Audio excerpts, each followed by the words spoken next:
নমস্কার, তনুশ্রী হোম কিচেনে সবাইকে স্বাগত। বেশ অনেক দিন পর একটা দারুণ স্বাদের রেসিপি নিয়ে হাজির হয়েছি। কাঁকরোলের রেসিপি। কাঁকরোল সেদ্ধ করে চামচের সাহায্যে দানাটা ছাড়িয়ে রাখবো। দেখো, কাঁকরোলের একটা বাটি তৈরি হয়ে গেল। আর কাঁকরোলের যে দানাগুলো রয়েছে এগুলো আমি রেসিপিতে ব্যবহার করব।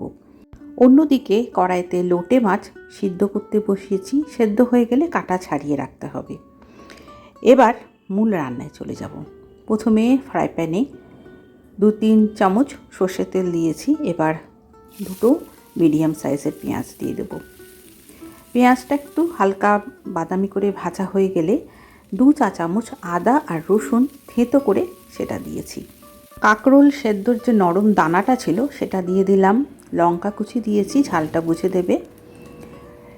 এরপরে আমি দিয়ে দিয়েছি লোটে মাছ। লোটে মাছের কাঁটাটা আমি ছাড়িয়ে রেখেছি। এর সাথে গুঁড়ো মশলার হলুদ, স্বাদ মতো নুন আর ঝাল লঙ্কার গুঁড়ো দিয়েছি। বেশ নেড়ে চেড়ে শুকনো অবস্থা হয়ে গেলে, দেখো বেশ শুকনো শুকনো হয়ে গেছে। তো আমাদের পুর রেডি হয়ে গেল, লোটে মাছের পুর। এবার চামচ দিয়ে এই কাঁকরোলের যে বাটিগুলো ছিল তার মধ্যে ভরে দিলাম। এবার একটা ব্যাটার বানাবো। এর জন্য বেসন নিয়েছি 1 বাটি, চালের গুঁড়ো আর দিয়েছি হলুদ, পোস্ত দিয়েছি, এতে ব্যাটারের টেস্টটা অনেকটা বেড়ে যাবে।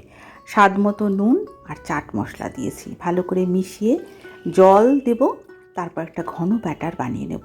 তো এই ব্যাটারের মধ্যে 2 চা চামচ গরম সর্ষের তেল অ্যাড করে দিয়েছি। এতে রেসিপিটা বেশ ক্রিস্পি হবে। এবার একটা করে লোটে মাছের পুর ভরা কাঁকরোল নেব আর ব্যাটারের মধ্যে, মানে বেসনের ব্যাটারের মধ্যে খুব ভালো করে 2 পিঠ ডুবিয়ে মাখিয়ে নেব। এবারে সর্ষের তেলে ভেজে নেব। বেশ খানিকটা সর্ষের তেল দিয়েছি। আর পুরটা যেদিকে থাকবে সেই দিকটা প্রথমে তেলের মধ্যে ছেড়ে দিতে হবে। মিডিয়াম লো ফ্লেমে গোল্ডেন ব্রাউন করে ভেজে নিতে হবে। গরম ভাতের সাথে পুর ভরা লোটে মাছ ভাজা খেতে যেমন ভালো লাগে, শুধু মুখেও ভালো লাগবে। রেসিপি ভালো লাগলে লাইক করে পাশে থেকো। ধন্যবাদ।